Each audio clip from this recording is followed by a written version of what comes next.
Bonjour, j'espère que tu vas super bien. De mon côté, tout va très bien et je suis très contente de te retrouver aujourd'hui pour partager enfin avec toi mes objectifs 2019. C'est une vidéo que je suis censée tourner depuis plus d'un mois, donc tu vois j'ai bien procrastiné.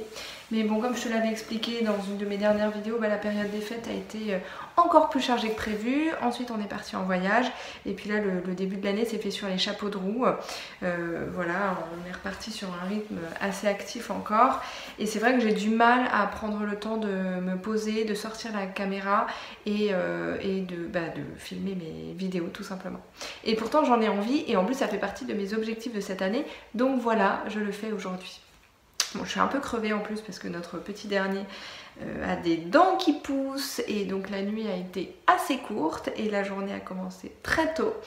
Mais c'est la vie quoi, ça m'empêche pas d'avoir des objectifs pour cette année et d'avoir très envie d'avancer dans cette direction-là. Donc, alors j'ai des objectifs dans plusieurs catégories. Donc des objectifs sur le plan professionnel d'une part. Donc là je vais pas aujourd'hui te parler de mes objectifs professionnels puisque ma chaîne là, elle a plutôt un caractère personnel. Mais bon, sache que j'ai des objectifs sur le plan professionnel évidemment. J'ai des objectifs ensuite personnels et c'est de cela dont je vais te parler, sachant que je les ai divisés en plusieurs catégories. Il y a tout d'abord une catégorie que j'ai appelée créativité, une catégorie que j'ai appelée développement personnel, une autre qui s'appelle minimalisme et environnement, et enfin bien-être, corps et mouvement. Alors j'aime bien les catégories, tu vois, j'aime bien créer des plans, des choses comme ça. Bon, c'est pas pour rien que j'enseigne et que je suis coach, je crois, mais j'aime bien le faire pour moi-même aussi et c'est vrai que ça me permet vraiment de voir où est-ce que j'ai envie de mettre l'accent chaque année. D'ailleurs, si tu as envie de voir mon bilan de l'année passée, eh bien j'ai fait une vidéo là-dessus que j'ai publiée à peu près au moment de Noël. Je vais essayer de te mettre le lien là quelque part. En tout cas, au pire, elle sera dans la description de cette vidéo-là. Donc j'ai ces catégories et en plus de ça, chaque année je me fixe une intention pour l'année, une intention ou un thème du moins. Donc là pour 2019, les mots que j'ai retenus c'est audacité, épanouissement et entièreté. Je ne sais pas si ça se dit comme ça, mais peut-être qu'on pourrait dire plutôt authenticité, peut-être. Mais bon, bref, tu vois ce que je veux dire. Et j'ai traduit ça en s'épanouir avec audacité. J'aime bien donner un thème comme ça pour mon année. Je trouve que quand je perds un peu le fil de mes objectifs, ça me permet de m'y raccrocher plus facilement, de retrouver la ligne directrice que je m'étais donnée.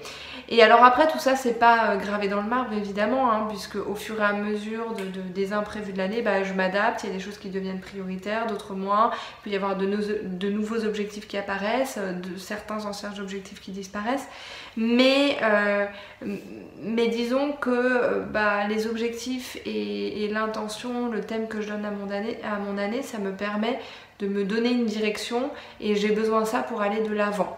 Mais après, voilà, comme je viens de le dire, ça n'empêche pas les changements d'arriver.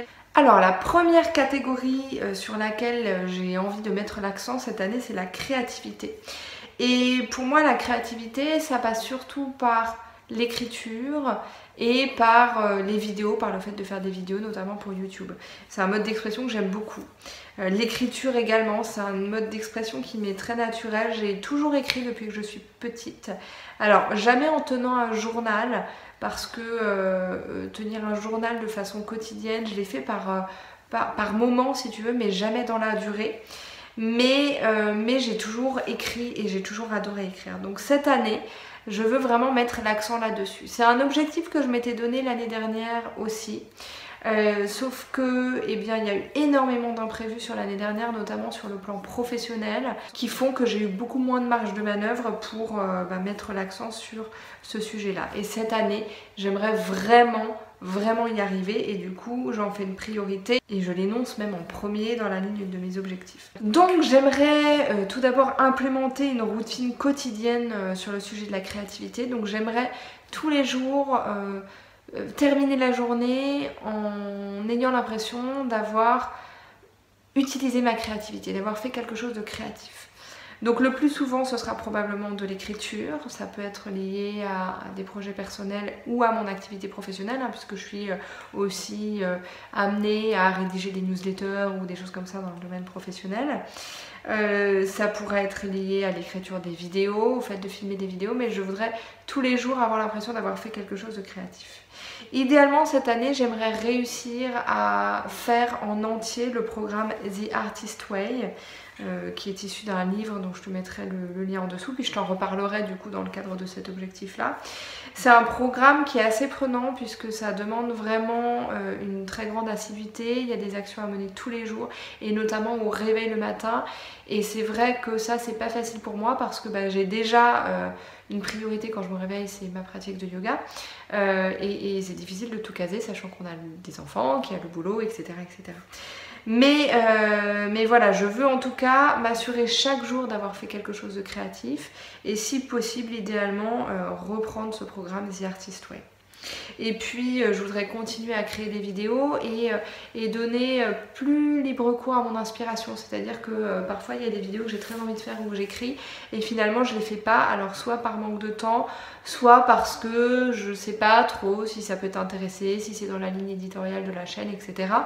Et du coup parfois je le fais pas et je pense qu'il faut que je m'auto-censure moins parce que tout ce qui est comme ça de l'ordre de l'expression et que je fais plus à titre de, de loisir, enfin parce que j'aime le faire, par passion, je crois qu'il n'y a pas lieu de s'auto-censurer dans ce domaine-là, on s'auto-censure déjà suffisamment dans le domaine professionnel.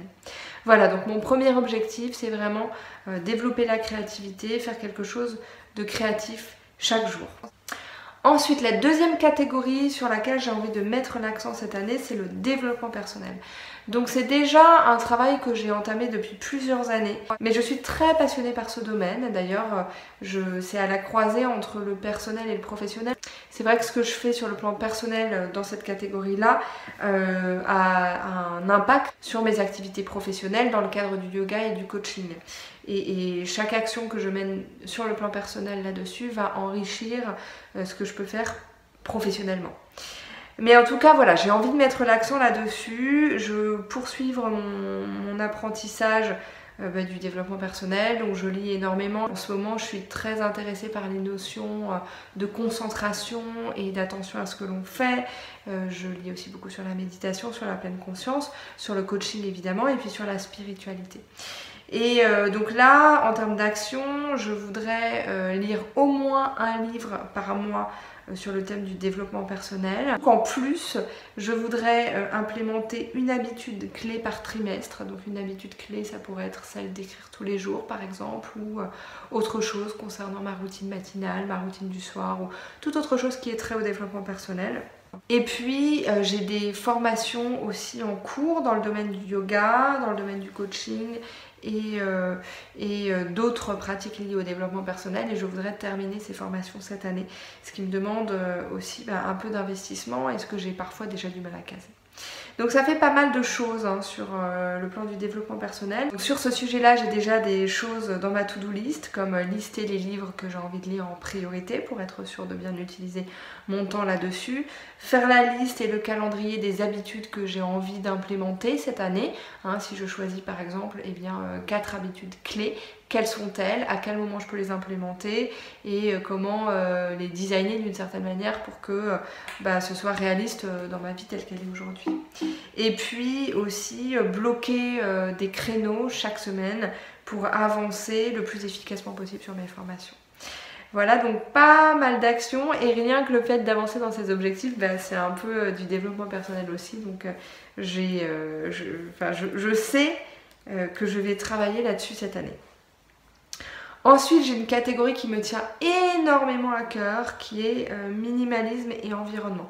Alors, je les ai mis dans la même catégorie parce que, je te l'ai expliqué il y a un moment, peut-être 1 an et demi ou quelque chose comme ça, je crois. J'essaierai de retrouver la vidéo, mais sinon, tu peux les trouver, tu peux trouver ça dans mes anciennes vidéos. Ma démarche minimaliste est liée à ma démarche environnementale. C'est-à-dire que pour moi, alors le fait d'avoir moins et de réorganiser ma vie pour me recentrer sur l'essentiel Évidemment, c'est quelque chose qui m'apporte un certain confort parce que sinon je tends à être submergée un peu par ce qui m'entoure, mais c'est aussi beaucoup parce que j'ai envie de vivre plus en conscience et de minimiser notre impact sur l'environnement et aussi d'apprendre à nos enfants le fait d'avoir un impact le moins négatif possible ou le plus positif possible sur notre environnement, parce que c'est eux qui vont subir les conséquences de tout ce qu'on fait aujourd'hui, c'est eux qui vont avoir notre environnement entre les mains dans quelques décennies quand nous on sera plus forcément là, et donc j'ai envie aussi de les éduquer dans ce sens-là. Du coup c'est hyper important pour moi cette catégorie-là. Et donc sur le plan du minimalisme à proprement parler, donc sur le sujet des objets et de mon environnement de vie, je voudrais arriver à un niveau satisfaisant de désencombrement. C'est-à-dire que là, ça fait plusieurs années que je désencombre régulièrement, mais je ne suis pas encore à un niveau satisfaisant pour moi. Je trouve que j'ai encore trop de choses autour de moi, et donc cette année, je voudrais que ce soit vraiment l'année où j'arrive à un niveau satisfaisant, où je regarde autour de moi, chez moi, je me dis ok, là j'ai suffisamment, j'ai pas trop, et arriver plutôt à une situation de maintien si tu veux. Et ça, j'y suis pas encore, donc c'est mon objectif majeur sur le plan du minimalisme physique si on veut. Et c'est vraiment hyper important, j'y tiens beaucoup. C'est peut-être j'ai pas priorisé les différents objectifs que je te présente parce que j'ai vraiment envie d'agir sur ces différents sujets, mais celui-là, il me tient quand même vraiment beaucoup à cœur et je voudrais pas finir l'année sans avoir accompli cet objectif. Ensuite, sur le plan du minimalisme numérique, alors je l'ai appelé comme ça, mais disons que c'est tout ce qui concerne mon usage de l'internet et des réseaux sociaux, eh bien je veux trouver une organisation de ma vie durable dans le temps qui me mène à minimiser l'impact des réseaux sociaux dans ma vie. Et ça, c'est ce que je t'expliquais dans la dernière vidéo, mais je veux maintenant être maître, moi, de l'usage d'internet et des réseaux sociaux que je fais, et ne pas avoir l'impression de le faire un peu malgré moi parce qu'il y a une forme d'addiction ou parce que ou par habitude si tu veux. Ça, c'est vraiment très important pour moi également. Et donc là, j'ai pas mal de choses à planifier, des sessions de désencombrement, des vêtements, des chaussures, des objets, des petites choses qui nous restent de notre dernier déménagement qu'on a laissé de côté parce que on n'en a pas besoin, donc il faut qu'on s'en débarrasse. Et puis également vraiment planifier dans mon agenda mon usage des réseaux sociaux et d'internet. Donc ça, j'ai commencé à le faire puisque, comme je te le disais aussi dans ma dernière vidéo que je vais te lister en dessous et peut-être trouver le moyen de mettre le lien ici, mais j'ai mis en place des règles pour l'usage des réseaux sociaux dans mon quotidien, mais il faut que je m'assure que ce soit durable et que je m'assure du respect de ces règles. Donc pour le moment je le fais, mais je veux que ça devienne un automatisme, une habitude. Et puis je veux toujours avancer dans notre démarche zéro déchet, ou plutôt minimisation des déchets, puisqu'on ne va pas arriver à zéro déchet évidemment, enfin en tout cas pas à court terme, je ne me fais pas trop d'illusions là-dessus, mais je veux le plus possible tendre vers ça. Et donc là, mon projet principal, ça va être d'apprendre à faire du tofu moi-même. Alors c'est peut-être pas grand chose par rapport à d'autres objectifs que plein d'autres personnes peuvent se donner là-dessus, mais bon, on achète déjà beaucoup en vrac, on fait beaucoup nos produits nous-mêmes, on a arrêté d'acheter même du produit vaisselle récemment, qui était un des rares produits d'entretien qu'on continuait à acheter, et un des produits que je continue à acheter emballé et dont j'aimerais que nous passions, c'est le tofu, parce qu'on en consomme, alors pas toutes les semaines mais quand même régulièrement. Et donc là j'ai acheté un pressoir à tofu et je vais apprendre à le faire moi-même, et du coup ça m'économisera encore des emballages.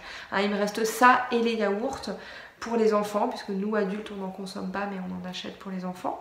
Donc on achète des yaourts de soja enrichis en calcium. Et donc ça, pour le moment, j'ai pas encore l'ambition de les faire maison, parce que je sais que j'y arriverai pas là dans mon quotidien tel qu'il est aujourd'hui. Mais le tofu, je pense que je peux y arriver, je sais que je peux y arriver, donc c'est un objectif. Et puis la dernière catégorie sur laquelle je me suis fixé des objectifs, c'est la catégorie bien-être, corps et mouvement. Donc là j'ai tout mis dans cette catégorie là qui est plutôt liée à mon bien-être personnel direct, et ça passera principalement par deux aspects cette année en termes d'objectifs. C'est d'une part sur le plan physique, Là j'ai envie d'avancer dans ma pratique des asanas, donc dans le domaine du yoga, et de gagner en force physique. Puisque j'ai jamais été quelqu'un de très fort physiquement, tu vois, j'ai pas des très gros muscles. Alors j'arrive quand même à faire des choses, hein, je me mets sur les mains, je porte des enfants, enfin tu vois, j'ai pas un manque majeur là-dessus, mais moi, pour mon confort au quotidien, je voudrais me sentir plus forte et plus capable physiquement. Donc ça, je vais y travailler cette année et je t'en reparlerai sans doute dans d'autres vidéos si ça t'intéresse, parce que c'est un vrai voyage hein, quand on part d'un niveau de force pas très élevé. En plus, moi, j'ai pas du tout l'intention de lever des poids ou des choses comme ça. D'une part parce que je t'en reparlerai, mais mon approche du mouvement est plutôt physiologique. Je veux pas faire quelque chose qui soit pas forcément réplicable dans n'importe quel contexte, et je veux pas être obligée d'avoir des poids ou d'aller dans une salle de sport pour développer ma force. Je préfère utiliser juste mon corps, les murs, le sol, ce que j'ai autour de moi. Mais bref, je t'en reparlerai si ça t'intéresse. Et puis, je voudrais aussi approfondir ma pratique de la méditation, puisque je médite quotidiennement. Alors c'est des méditations assez courtes hein, que je fais en général, parce que j'y consacre le temps que je peux y consacrer, mais je voudrais aller plus loin dans ma démarche de méditation. Voilà, donc ça c'est mes objectifs personnels pour cette année 2019. Donc je suis assez contente hein, de ces objectifs. Je les ai préparés au mois de décembre. Ça m'a pris un peu de temps de réfléchir à ce que je voulais pour cette année. C'est un travail que j'aime beaucoup faire parce que j'aime sentir que je m'engage dans une année avec cette énergie, cette intention et puis l'envie de faire des choses. Et puis comme je te disais tout à l'heure, évidemment ils vont être modifiés. Il y a certains objectifs que j'atteindrai sans doute pas parce qu'il y aura d'autres priorités qui vont venir en cours de route, et voilà, parce que mon quotidien prendra peut-être un chemin un peu différent, je ne sais pas, mais j'aime avoir ces objectifs comme guide, et aussi parce que ça me permet à la fin de l'année d'évaluer mon année, de voir ce qui s'est passé, ce qui s'est bien passé, ce qui s'est moins bien passé, ce que j'avais prévu, pas prévu, parfois j'ai des surprises, et du coup c'est vraiment un processus que j'aime beaucoup. Et j'avais envie de le partager avec toi. Voilà donc pour ce que j'avais envie de te raconter aujourd'hui. N'hésite pas à partager avec moi tes objectifs personnels liés au minimalisme, au développement personnel ou à ce qui t'intéresse, toute autre chose peut-être, dans les commentaires. Peut-être que ça m'inspirera, peut-être que ça inspirera d'autres personnes qui regardent la vidéo. Moi de mon côté, je te remercie infiniment pour avoir passé ce moment avec moi. C'était une vidéo un petit peu longue, mais j'espère qu'elle pourra t'apporter quelque chose, peut-être pour toi-même fixer tes objectifs ou pour les suivre, enfin voilà, en tout cas je partage. N'hésite pas à liker la vidéo, évidemment ça me fait toujours grand plaisir. N'hésite pas à t'abonner à ma chaîne, ça me fait très plaisir aussi évidemment. J'en profite pour te rappeler que j'ai une deuxième chaîne qui est dédiée vraiment au yoga, à la méditation et au coaching. Ça fait un moment que j'ai pas mis de vidéo dessus puisque comme je te le disais, hein, la fin du mois de décembre et le mois de janvier ont été très chargés, mais j'ai d'autres vidéos en préparation qui vont arriver assez vite sur cette chaîne là également. Et puis moi, je te souhaite une très très belle journée. Prends grand soin de toi, prends soin des autres autour de toi. Et moi je te dis à très vite et je t'embrasse.